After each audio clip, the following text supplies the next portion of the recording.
Alright, what's up mga kadama? Welcome dito sa ating Facebook page at YouTube channel na Tiger Dama TV. So ngayon, magpapakita na naman tayo ng isang Dama tutorial sa opening na 416 versus 313 na pabor sa puti.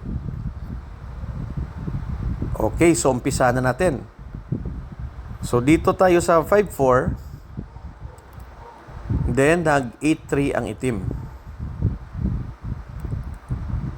Mag-2-15. Then, dito siya sa 12-8.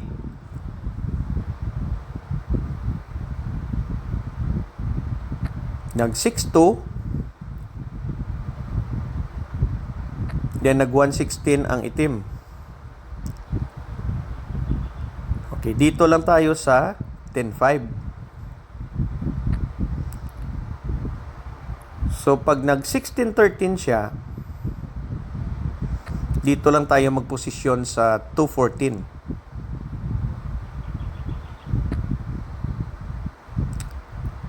Nag-6-1. So, mag-exchange tayo sa 14-15. So, kain. Then, dito siya nag-10-6. So, mag-7-2 tayo. So, sumayang siya sa 6-2. Then, mag-11-6. So, kain siya. Kain din tayo.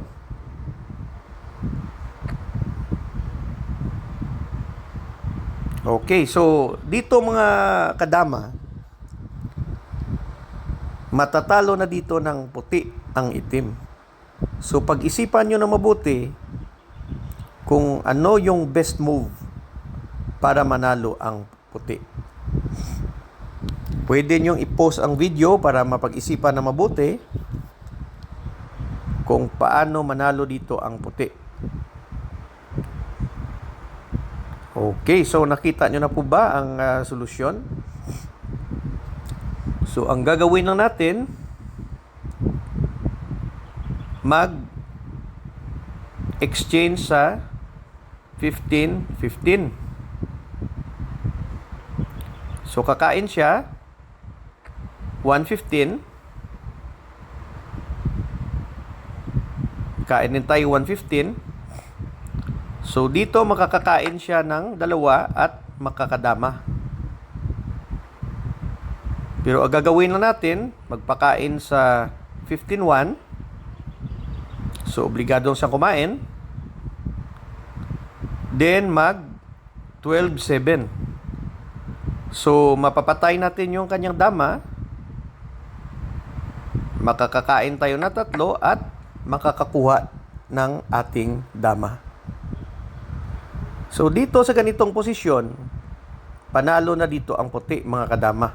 Kasi maabangan lang ng puti na dama dito sa diagonal at hindi makakapasok ang tatlong itim na piyon sa kanan. At yung dalawang piyon naman sa kaliwa ay maabangan yan ng 3 nating piyon. So, dito panalo na ang puti. Okay, so sana may aral kayong natutunan at nagustuhan nyo yung ating pinakitang Dama tutorial sa opening na 416 versus 313 na pabor sa puti. So, ito ang inyong kadama, si Nonoy, also known as Tiger Dama TV. Salamat sa panonood at magandang araw sa inyong lahat.